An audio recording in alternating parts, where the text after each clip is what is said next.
Hello, ladies and gentlemen, boys and girls from UCR. It is the wonderful me again, and I have a panel of experts on stuff. We have Luke and our European correspondent Lee with us. Hi, guys.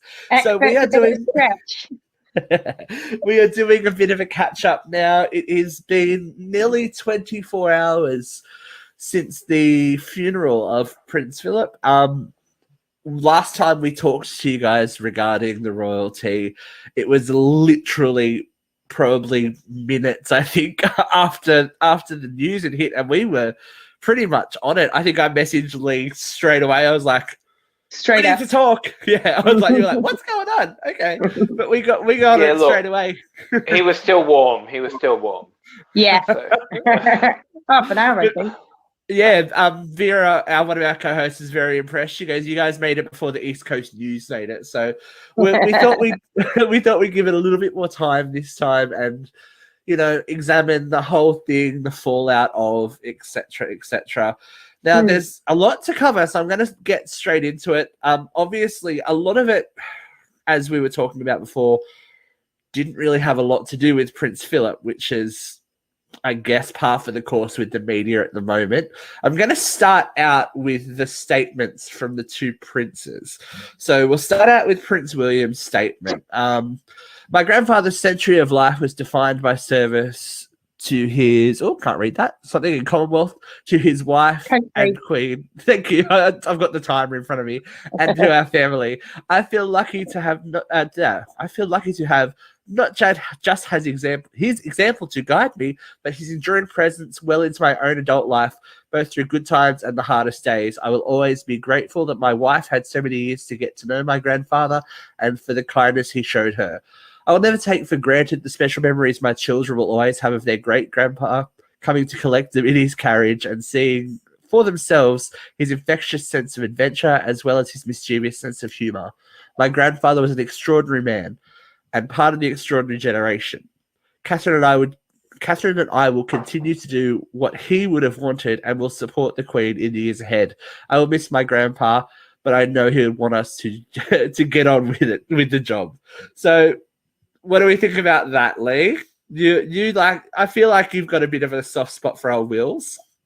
I think the country has a soft spot for Wills because he's such a gentleman, and he's so, he's class. He's relatable. He's kind. So I think, and do you know what? He carries himself well. That's not to be disparaging of Harry. He's a completely different character. But just, Wills is decent, and you can see that in that statement. I wouldn't say it's emotional, but it's certainly leaning that way. But it's open, it's honest. You can see he's feeling emotional. You can see how much they're going to miss their great grandpa. I do love that little statement about how he used to come and pick up the kids in his carriage. Don't know if anyone else could say that.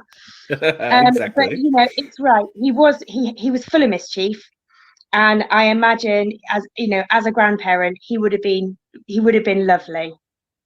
Exactly. What about you, Luke? What do you think from William's statement? Nearly a week old, actually, but what do you take from it? I just think that both the boys have been put back on this public platform where they have to, grieve publicly, and I just think everything they have to say about their grandfather is sort of, it should be something very personal, but the way it is with the royal family, it has to be public as well.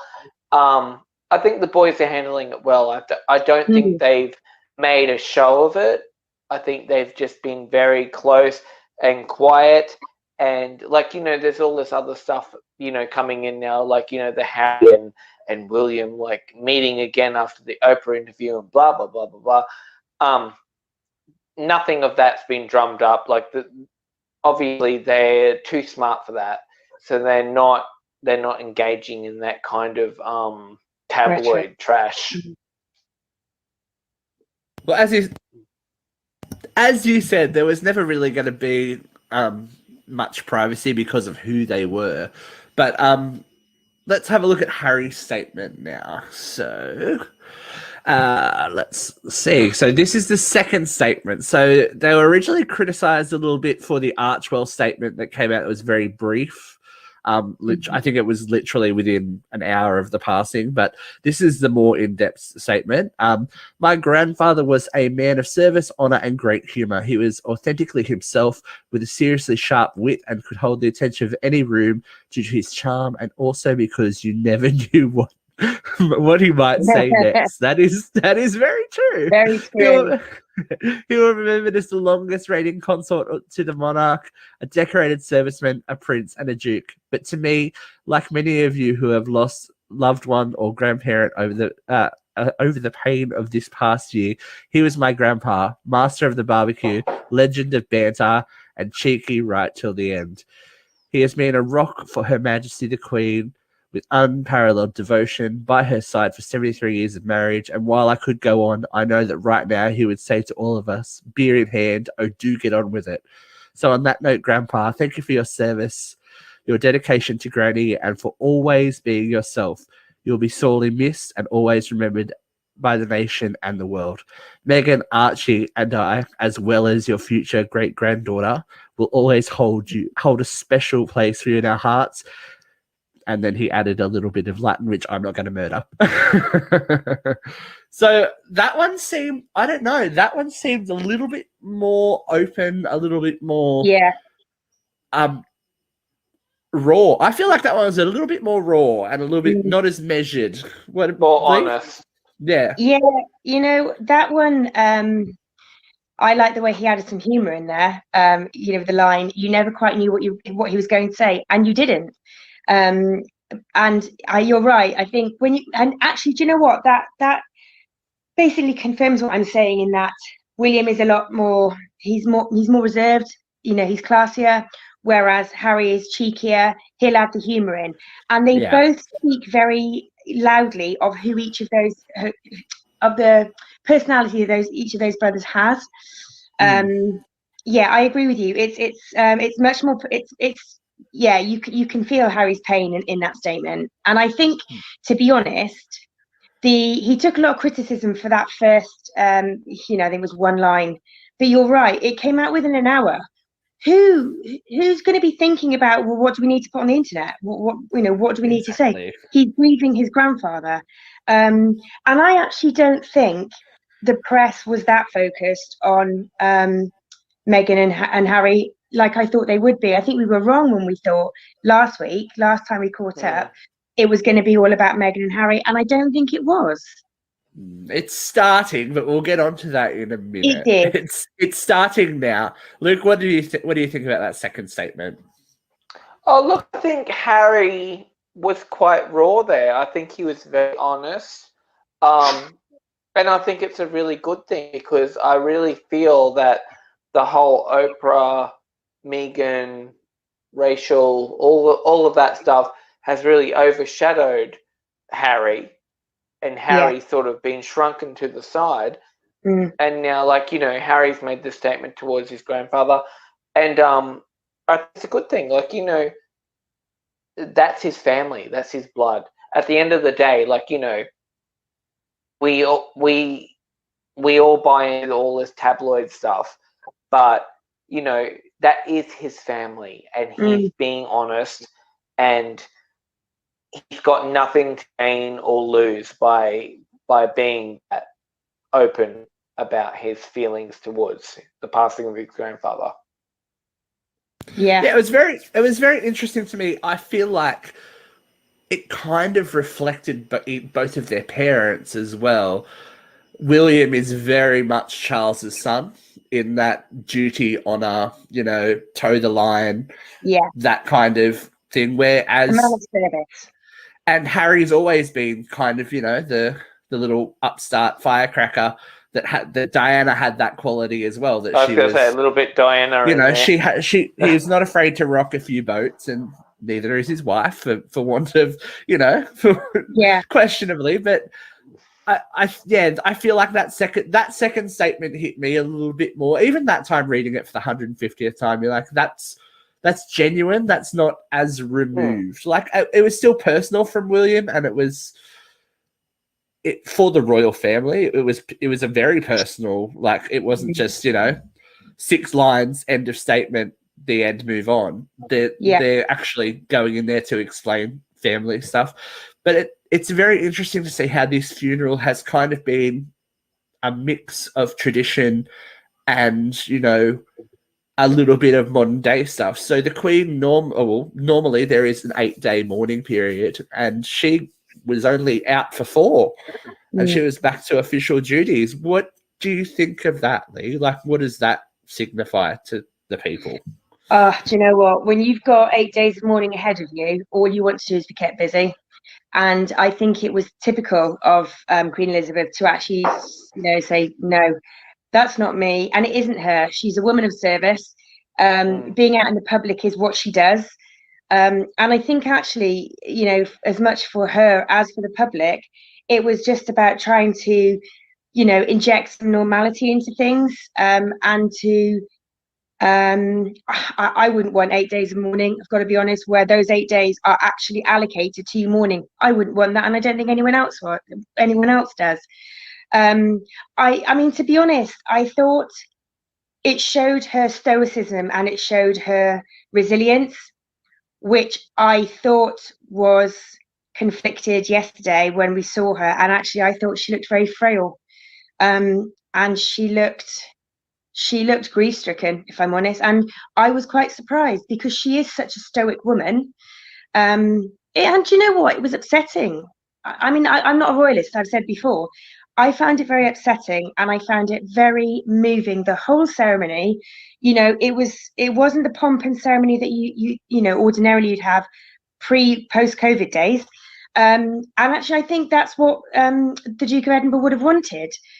It was moving, it was majestic, but for her it was heartbreaking. And to see her sitting on her own, I'm going to tear up in a minute.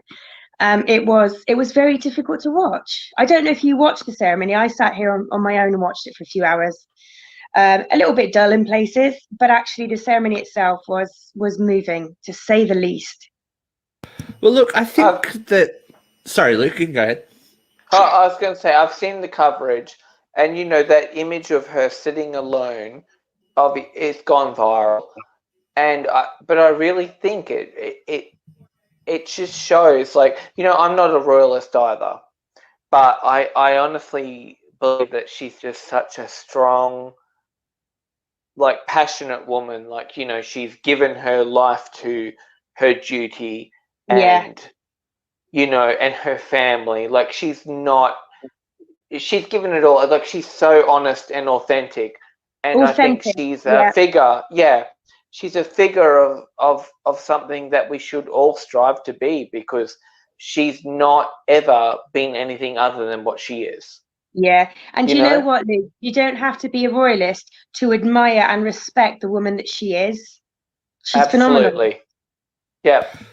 And so for that lady to show up there at the funeral of her own husband and sit there on her own, because like, I know there was spaced apart and there was people around, but she still adhered to what was required of society. Yeah.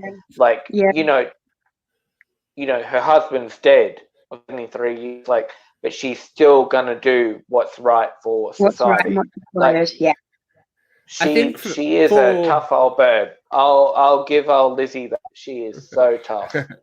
For anyone that's actually had to go through a funeral during the COVID crisis, it's been, I speak from first-hand knowledge, it's been very like, it's a strange feeling to not have someone exactly next to you and be that far apart. Sometimes for better, sometimes for worse. And of course, the general public, we can break the rules as much as we like, but I don't think that was ever going to be, I don't think they were ever going to, break down in the chapel and throw themselves on the ground wailing. But there's been a lot of sentimentality presented by the family. For example, these photos that were released before the ceremony as well, of some of Queen Elizabeth's favourite photos. There's the one of her and the Duke, which I think just that's a heartwarming photo. That's that's someone's grandparents. You know what I mean? Yeah. It doesn't Yeah. matter that they are royalty. That's just Yeah, someone's spot on. grandparents really enjoying themselves and Mm. their time together. And then, of course, proud great grandparents. Like this I know photo, that's a great photo, isn't it? it is. Little Charlotte there with a little wave. And do you know what it does? It shows how comfortable the children are around them as grandparents. Yeah, I think that there's so much I don't know, expectation of what royalty is, but what we don't see behind closed doors is that they are like every other family. They just happen to live in a castle. Do you know what I mean? They have their problems, and we've all seen them start to unfold recently. But just like any other family, especially in times of grief, they're going to want to remember good times. And I think that that's what the country and the world is responding to at the moment, is that they've been so up on a pedestal with all these royal weddings and all this kind of stuff and the drama with Andrew. But when it comes down to it, everybody hurts the same way. And when someone passes, everyone can identify with that. I want to move on to the actual funeral now. So there was a little bit of, hullabaloo. The first of which was, would Harry attend? And obviously he did. There was a bit of drama that Prince Andrew was not happy about not being able to wear his military uniform. Because of his promotion was put on hold because of the whole drama that he's currently going through. But the Queen put her foot down, and in the end, no one ended up wearing any of their military uniforms. They were all allowed to wear their medals, of course, and that saves Harry from also being the only one left out from the uniform debacle, because he has actually had to step away from his titles since he left the royal family. But it was a bit of an equalizer. That was a bit of a power move from the Queen, really, wasn't it? Because it's tradition. But she's like, no, this is what's happening. It should be about the Duke, obviously, instead of who's wearing what. I think there's a number of elements there. I mean, you want a disgraced member of the royal family to, he thinks he's in his rights to wear his military garb. I don't think so. Harry, again, I've got to be honest, he stepped away from his position as a senior royal. He's forsaken not forsaken, but he stepped away from his military responsibilities. Neither of them at any stage had any right to say, I want to wear this. You're at your fucking father's funeral. Grow up. It's not about you. And actually, I think the Queen was probably thinking, enough with the bullshit. The only way she was ever going to make it work so that there was no continued negative press, just wear a suit. Because she's grieving the fact that they actually had the audacity to raise it as a request. Their mother and their grandmother is grieving the loss of her husband of 70 odd, or whatever, however many years it was. 73. I thought it was tacky and selfish, and it showed how self-entitled they can be. I think it was a very simple. To be fair, I think it was only Andrew that made it public knowledge that he wanted that to be done, and she shut it down. So, well, that guy's an absolute idiot of a man. Like, he's deluded. He doesn't quite get. I don't think he's got any social skills, to be honest. No. I think there were rumours of Harry wanting to wear his. I can't remember what it was now. I did read something. But I just think it was a simple, enough with the bullshit, just wear suits for the Queen. I think it was that simple. Mm-hmm. She's got bigger things in her mind. I don't think Harry would have come in all guns blazing either. From what we've been hearing over the past couple of days is that they have actually been in regular contact with the Queen and the Duke, Meghan as well. They've been Zoom calling and checking up on everything, and so it's not like it's this cold, distant break that's happened. It's not as dramatic as the press would like us to believe. The media would love it to be, yeah. But it's the British media, or it's the world media actually, because the Australian media is starting to get into it too. I was trying to find concrete news today, and a lot of it is opinion pieces. Woman's Day, new idea here will be selling. No. This is news.com. Like it's something that should be news, and it's opinion pieces. It's like, your news.com is a bit like our BBC, isn't it? If the BBC says it, then it's true. Yes, yeah, exactly. All right, so I know that there was a bit of, because you guys have just come out of lockdown over there. Cheers. That's why we were a bit hungover the other day. Day one in the pub. Day one in the pub. So the public were told to stay away, but I think looking at these photos, this is that's those photos, I believe, those flowers, I believe, were moved.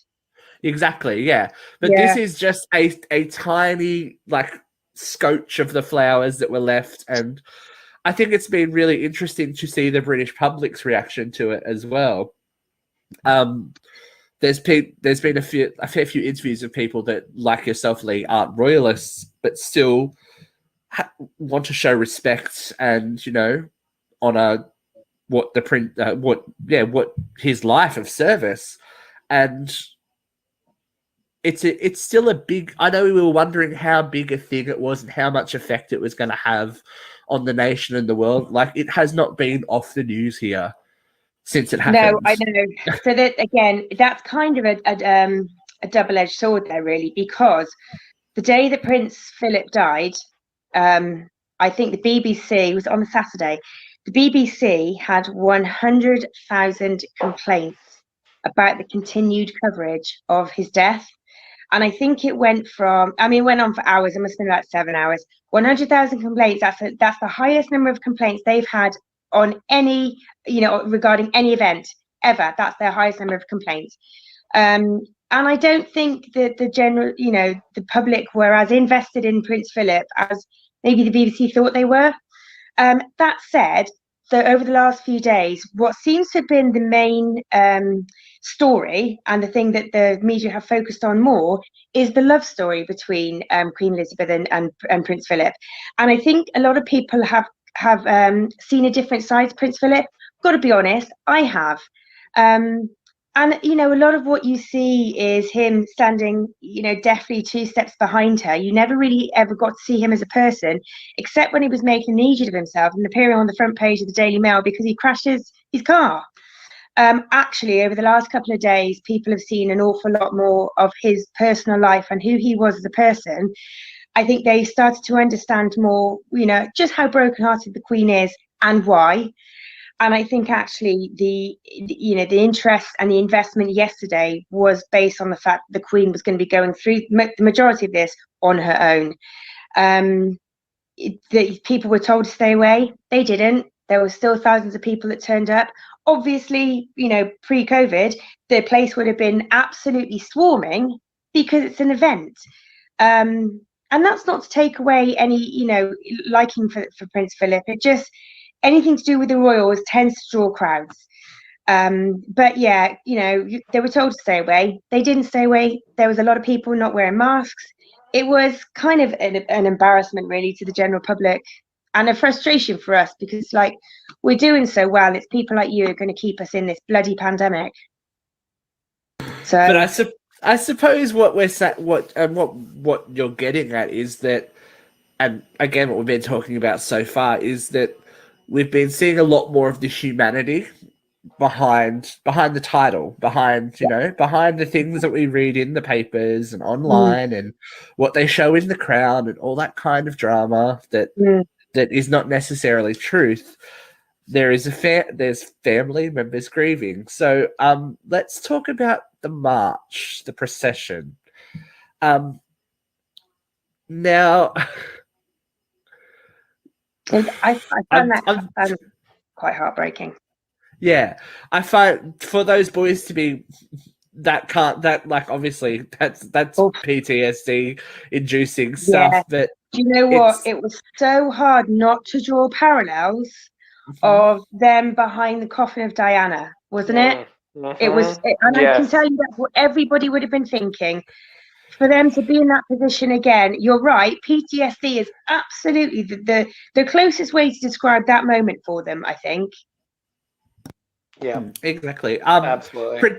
Princess Anne was the only woman to march, obviously because she was the only female child. But she, a lot's been made of the fact that they had to have their cousin between them as they marched. To me, isn't that like the age group? Like, isn't that like how they were, the order that they were born in though? Like, Yeah. So like, Peter's the eldest.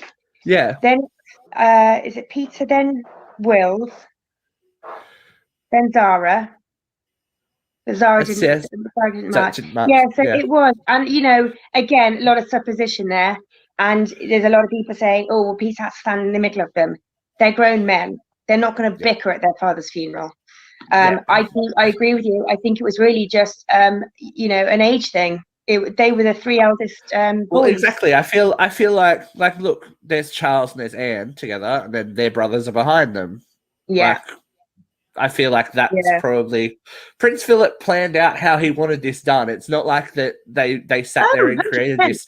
He orchestrated this whole thing, like down to the modified vehicle that it was driven in. It was all done to his T. So I want to also talk about this issue. Like, I knew you were going to say that. I can't remember the last time, or if I've ever in my life seen a royal cry on camera. And I know that they're held to a different standard, but this is like the amount of interest this photo's gotten, and the one of there was I didn't find a clear shot, but the one of the Queen in her car wiping her eye.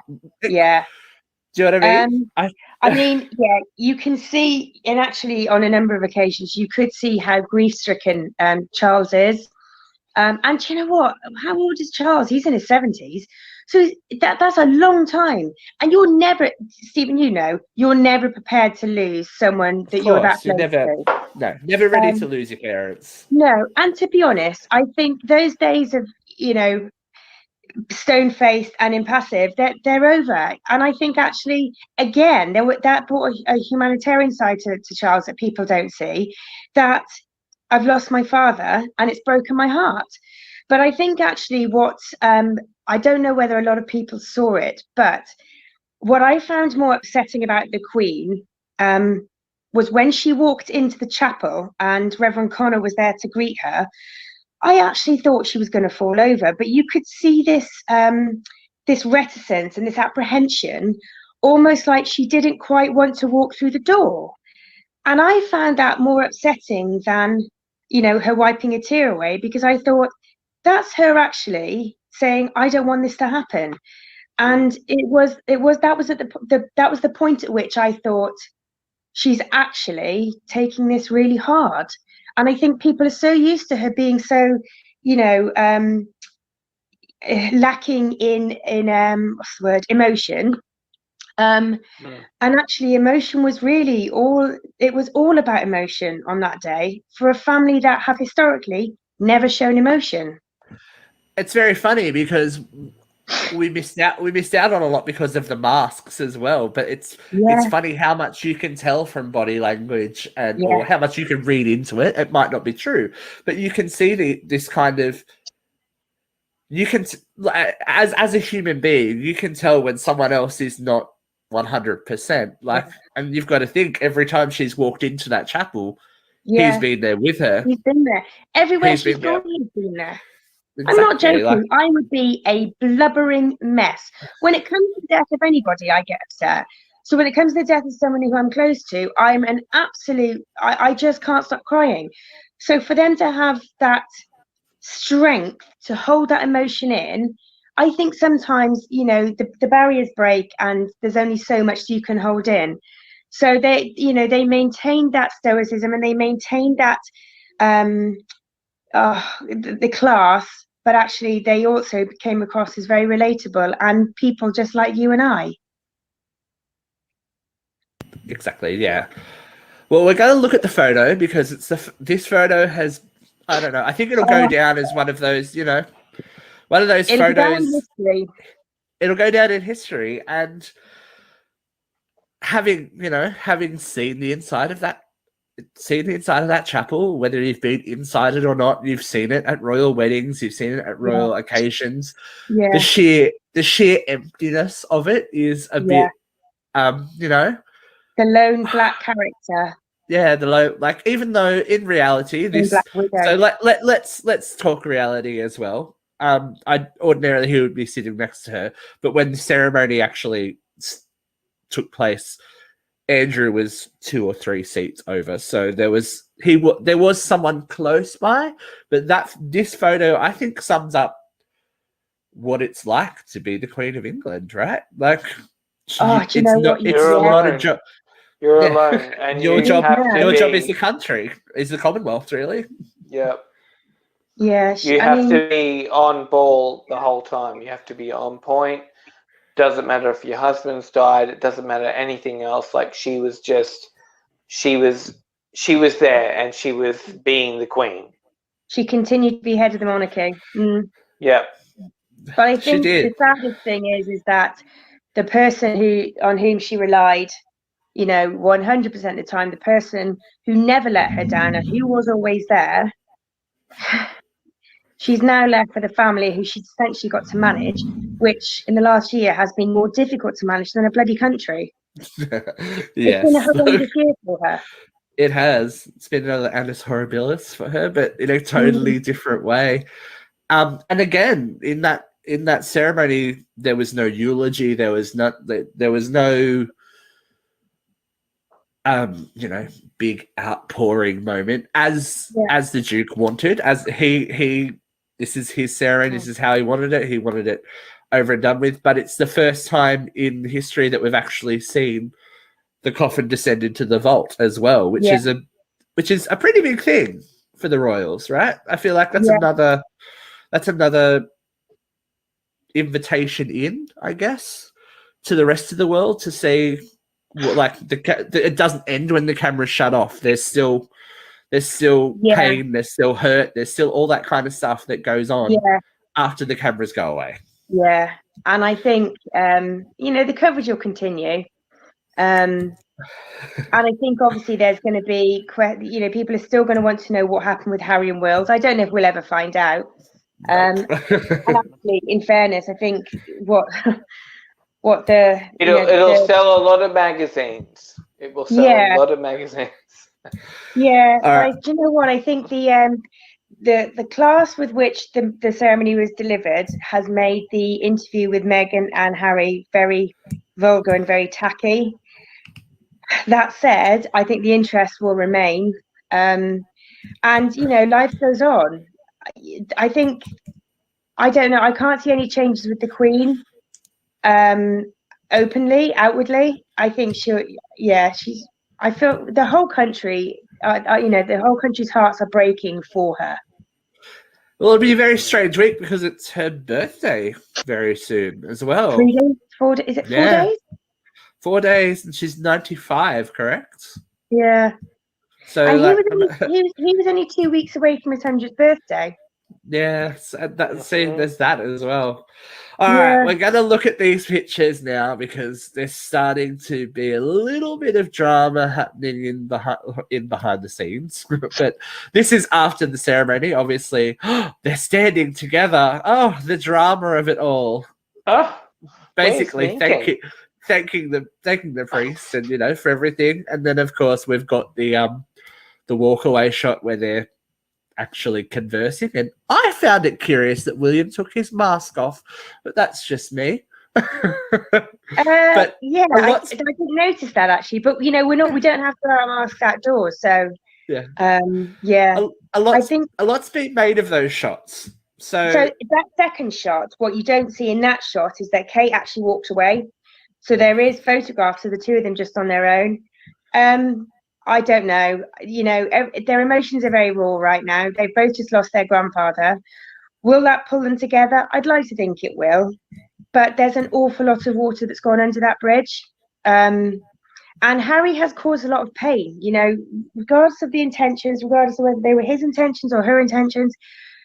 They released that interview while the grandfather was still in hospital, and obviously they knew it was serious. They knew it was serious. It wasn't just a, a standard operation. They knew that they knew his days were numbered, and the interview still went ahead. So I think there'll be a lot of people who won't forgive Harry and Meg. There's a lot of people who won't forgive Meghan because, as I said before, it feels like she's the instigator. It feels like she's the instigator. We'll never know.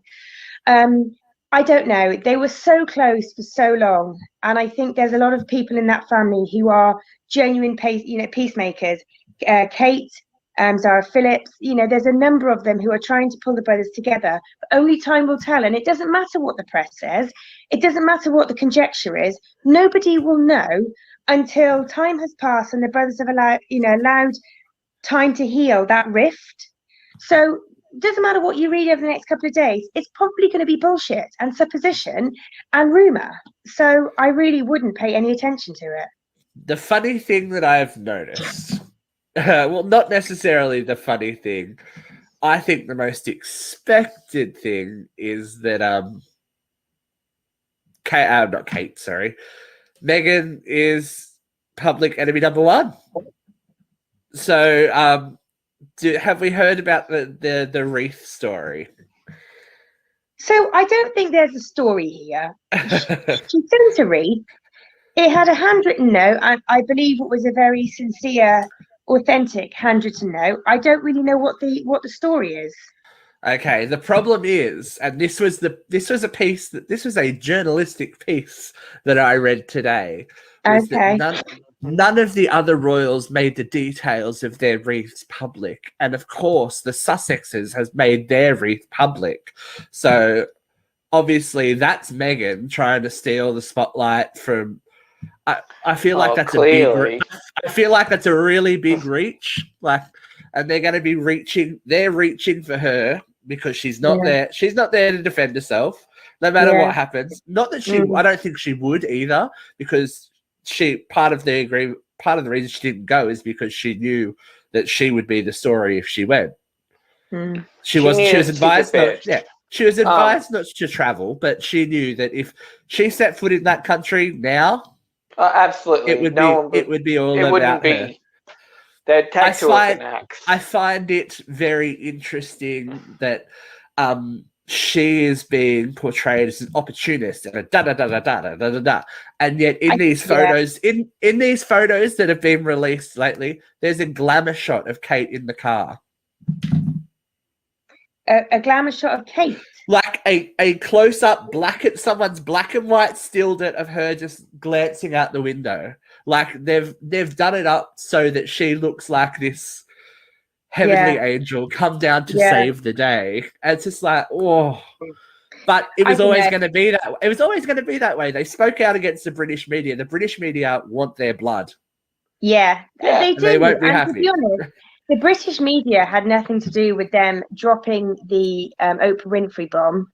No. But actually what they've done is, because of the timing and because of the sheer audacity of it, and actually the complete lack of respect for what was happening at the time, I think Meghan kind of put the nail in her own coffin there as far as the British public and the British media are concerned. Whether she wins her lawsuit against the Daily Mail or not, I don't know. It might be a win in court. It won't be a win in the media. It just won't. But it was the timing. She shot herself in the foot. And there's, I think Harry kind of goes along with what she wants. And you know what? Fair play to him, because that's what a husband should do. But for all we know, that might be what he wants as well. Do you know what I mean? We don't know. We don't know. We never will. Oh, it's a horrendous. It's a horrendous. Carry on. whenever that interview was going to drop, it was going to be the wrong time. You know what I mean? It wouldn't matter. It wouldn't matter if he lived another 2 years, or if they did it. If they did it after he died, could you imagine? Yeah, no. There was never going to be a time. They wouldn't have been able to. There was never going to But be a at the end time of the for day, that it where becomes that the interview would intention have of been the interview accepted. too. Yeah. But What was the intention? It was to rebrand intention. themselves to be No, look. marketable in another place. I think that's very cynical, and I, knowing what we know from past members of the royal family who Philip took under his wing, he was very welcoming to the women that came into that family because he knew what it was like to be the outsider. Meghan actually had a very good relationship with the Queen and Prince Philip, according to everyone. According to all these sources, they have an okay relationship. It's not necessarily that relationship that's the problem. So there was never going to be a time to criticize the royal family and especially the British media. There was never going to be a time where that was going to be acceptable or go down at well. It's done. It's out there now. So it can only lead forward. Do you know what I mean? There is no going back from it. It's like when Diana did her tell-all interview. She burnt bridges. Do you know what I mean? She was done in the eyes of most of the people in that she family. had a very close relationship with Prince Philip. She was very close to him. But I think, unfortunately, as we're finding out now, Princess Diana was led to believe that certain things were in process and certain things were happening. And she felt cornered. I think his name's Martin Bashir, and he is being hauled over the coals now because of what he did. But you're right. Do you know, it's funny because I don't think the public turned on Diana at all. I think it endeared the public to her. It's had the opposite effect to Meghan. Which is interesting. Yeah, I know that people think it's there's a racist. I don't even think it's a racist thing. I don't even think it's necessarily a racist thing. I think it's an outsider thing. I think that she's come into this establishment and wanted to play by her own rules and has actually managed to do so. I don't know. Look, I think that there's obviously wrong on both sides of that argument, but again, it's stuff that we're never going to know. But it's you can't dig through it and go, well, she's planned. I highly doubt that she is this mastermind. If so, she would have probably been a better actress and a more successful celebrity, right? Like, if she was this mega mastermind, then she shouldn't have. I don't know that she needed it. I just think she's very manipulative, and I think that's a trait that nobody likes. But you're right. You are right. She came in with the intention of playing by her own rules, and she's done that. So, you have to admire her for that.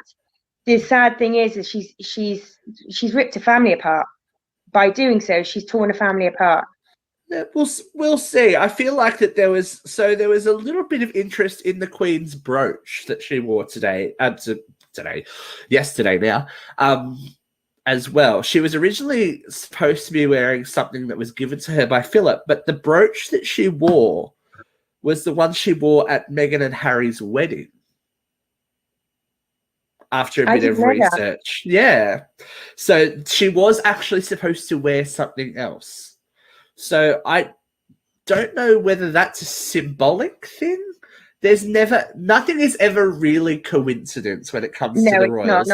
Everything is coded and messaged, and they think of their appearance and what they say and what goes out down to like the punctuation. That isn't a mistake. Do you know what I mean? Yeah. I feel like they do have that close relationship, and it's not necessarily the Queen that has the issue. But as we've talked about with the Harry and Meghan interview, she is the figurehead of a larger organism. Yeah. Yeah, and I agree with you. I think, the relationship between a grandparent and their grandchild is, I watch how my mum is with her grandkids. It's unbreakable. It's the most precious thing to them in the entire world. And at the end of the day, the Queen is still a grandparent. So her love for her grandchildren would never come into question. So actually, you could be right. That could be, a little, I'm still on your side, which would be such a lovely gesture. And I know she had a photograph and a handkerchief of Philip's in her handbag. So she did have some sentimentality with her. Exactly, but to wear that outwardly, to wear that brooch outwardly. If that was the reason, then I think that shows her to be human and very a loving grandmother. And it would be lovely if that were the case. I feel like we will know more in the next, again, in the coming week. We're probably going to have another catch up, Lee. So we're going to put you on the payroll soon, because very, very soon there's going to be another royal baby, whether it has a title or not. It is a female child. We already know this. The bookies are going hard here in Australia about the odds of it being named Diana. So. Do you know what? If it had a middle name, I'd say definitely. I don't think they'll call her Diana, because I don't think Meghan wants to live in the shadow of anybody. I don't think so either. But could you imagine the drama, the drama that would cause? And I feel like we're gonna see the future once that baby is born. Yeah, and everyone is available to travel. Yeah, if that baby is brought to the UK. I think that's a big sign that not all is lost, and I feel 100%. like that will happen. I honestly do. I feel like Harry and Meghan won't deny her great granddaughter. I feel like they won't. Whatever problem is going on in the family, and whatever you think of Meghan, as someone pointed out, she has lost someone too in her life. Yeah, and if their relationship was that close, then. We don't know what she's feeling. It's very easy to dress her up as the villain of the piece, but it is. You're right. It'll be interesting to see in the next, because she's due very soon. I believe they said June, didn't they? Is it June? I think, but she looked pretty far along in that Oprah interview. Yeah. So whether we're being misled purposely because they don't have royal protection anymore and they don't want to, And wouldn't it be a good cover if she was having the baby now? Oh my God! There'd be a movie. Yeah, the one thing I wanted to bring up before we break was how do you think Harry has handled all of this? Because the focus is always on Meghan, and he did come and speak in that interview as well.